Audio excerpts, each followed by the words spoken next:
na pwedeng cute. So, ano yung traits? Sagutin kayo sa kanya? Yes. Okay. Crazy Si trait ni Kat. Catherine, crazy. Dahil, yun nga, sabi ko rin sa isang interview kanina na, ano rin to addict sa adrenaline rush to si Catherine Gusto niya yung gano'n na, hindi siya yung tipo na matatakotin sa mga bagay na extreme. Mas matapang pa siya sa akin sa mga gano'n. Oo Yun. nga, for someone, you find it Ako yung nagiging crazy sa mga pinagagawa. Doon naman tayo sa beautiful. Ano naman yung beautiful quality trait? Yun na yun. Yun na yun. Kay Kat. Ako sasunod. Ano yung crazy quality DJ. na which you may find annoying or Attractive. which you may find cute in Daniel? Marami. Kasi crazy naman talaga itong si DJ. Kasi hindi yung crazy na may irita ka na kulit-kulit kinan. Crazy siya na ang cute kasi para siyang little boy. Para siyang little boy. As in, ang random. Tapos ang random niya kasi pong tao na parang maisip mo, parang baliw naman to. Like, eto, mag-share ako. Pupunta kami ng nasa 4x4 kami. Tapos tumitingin siya sa bundok. Tapos sinabi niya, naisip mo ba kung kasing high tayo ng bundok, may mga monsters kami? Tapos sabi ko, ha? Hindi ko get. Cute. Sabi ko, ang random. Pero parang ako, wala, nakakaaliw. Kasi kung ano yung nasa isip niya. Meron yun si yung Catherine, sasabihin. nasa bundok siya, di kami, di ba? Ay, nasa lahar kami, di ba? Tapos, nagpapatugtog ako ng music. Tapos sabi niya, imagine mo yung mga bundok, biglang tumayo, tapos sumayaw. Kala ko ba ikaw yun? Naging higante yung Siya yun bundok. ang bumabalik. Sabi niya, Siya yun. nagkaroon daw ng kamay, tapos sumayaw, sayaw. Siya yun. Siya yun. Kat, doon naman sa beautiful. Beautiful in him. Marami. Kasi si DJ yung hindi natin na kailangan. Hindi naman kasi siya yung tao na kailangan sabihin lahat ng mga ginagawa niya. Makikita mo na sa kanya, kahit makasama mo siya ng isang araw, yung mga little things na ginagawa niya, makikita mo na napakabuti niyang tao. Hindi ko to sinasabi dahil ko-love team ko siya, pero Totoo yan. mabait niya. Umuo na lang. Kaya hindi ako na sumasama ko kanina Baka, totoo Kay yan. Kat, Ba ito? sa panahon yan, kinikilig ka pa rin ba kay Daniel? Oo naman. Kay Kat. Kat. Parang mas panlalaki yung Alam ko ba tanong. sa akin yung tanong? Isa na lang daw ba yung sasagot? Sinalo na nga, napaka-gentleman, kasi Oo, pero... syempre. Tatanungin din kita. Thanks, Tito. Pagaling Tatanungin pa kita, kay Daniel. Catherine, di ba? Mas maganda sa akin na mag- Tatanungin din kita. sige. Si Kat. Oo naman. O sige na nga, baka sumagot naman si Kat. May kilig pa ba? Oh, meron naman. Wow. Si Daniel. Sabi niya, sinalo na nga kita, sumagot ka pa. Ikaw, Daniel. Lahat tayo dumaan daw dyan, sabi ni Glenn Regondola sa ganyang Oo naman. stage. Go, Archie, are you done? No, ang tanong ko para kay LT at saka kay Gabo, icons na kayo ng Philippine cinema, At sa dumaan na kayo sa iba't ibang love teams like si LT kay The Boy, si Gabo kay Sharon at saka sa iba pa. Ano ang maipapayo nyo kana Katniel para ma-fortify pa, ma-strengthen pa yung kanilang love team?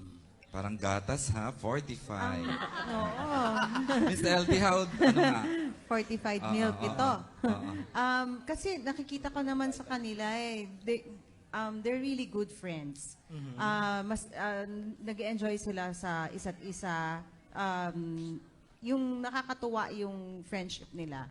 So, hayaan muna natin na gano'n, di ba?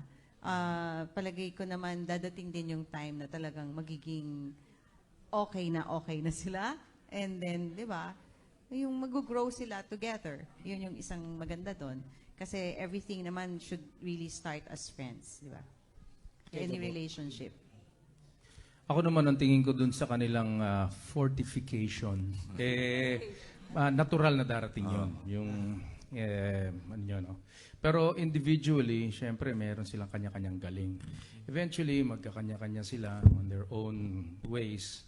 Pagkatapos, yung love team nila, palagi ko, hindi na mabubuwag yun. Nandiyan dyan na yan. So, kung meron man silang kanya-kanyang project, palagay ko sila pa rin ang magiging love team pagdating ng panahon. So, natural lang yung fortification na yun. I think they're not doing anything wrong. Good. Okay. Thank you. Back to LT. Ready ka na ba again for that beautiful love? Ako? Oh. Okay na. Happy ako sa pagiging lola ko sa ngayon. Kay Olivia. So, yeah. Olivia. Ayun, happy akong maging grandma to my... Pero nangangarap ka ba 3 rin, years rin ba na old magkaroon ng baby. lifetime partner? Dadating naman siguro yun talaga kung bibigay ng Panginoon sa atin, di ba? Pero I'm not really looking and searching for it. Kung dadating.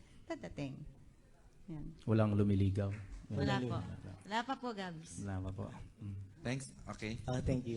Miss, nasa iyo na rin lang, Mike, Miss LT. How did you get the part? Paano ka in-offer for the role of this role sa Crazy Beautiful You? Ano yun? Paano ka in-offer?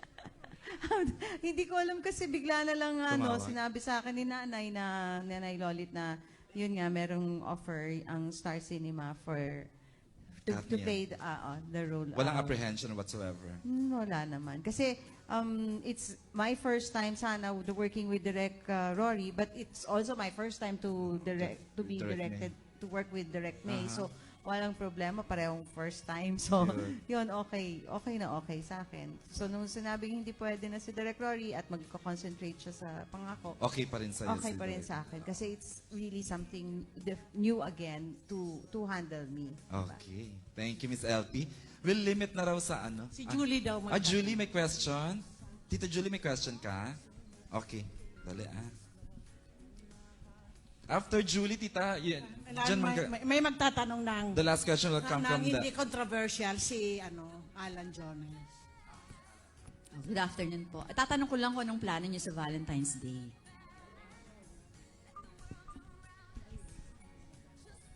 Ako, balak talaga namin lahat mag-shooting.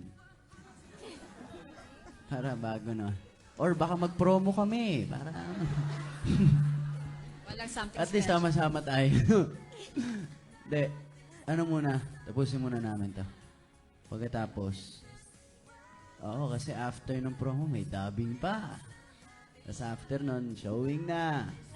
Tapos after nun, mga black screening naman, di ba?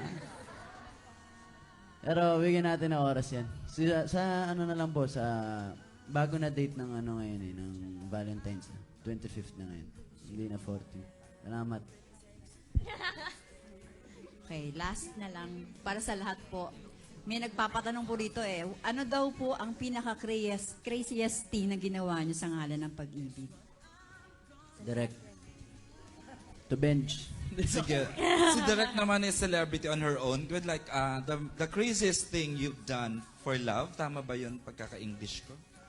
Sa ngalan ng pag-ibig. The craziest thing na nagawa mo sa ngalan ng pag-ibig.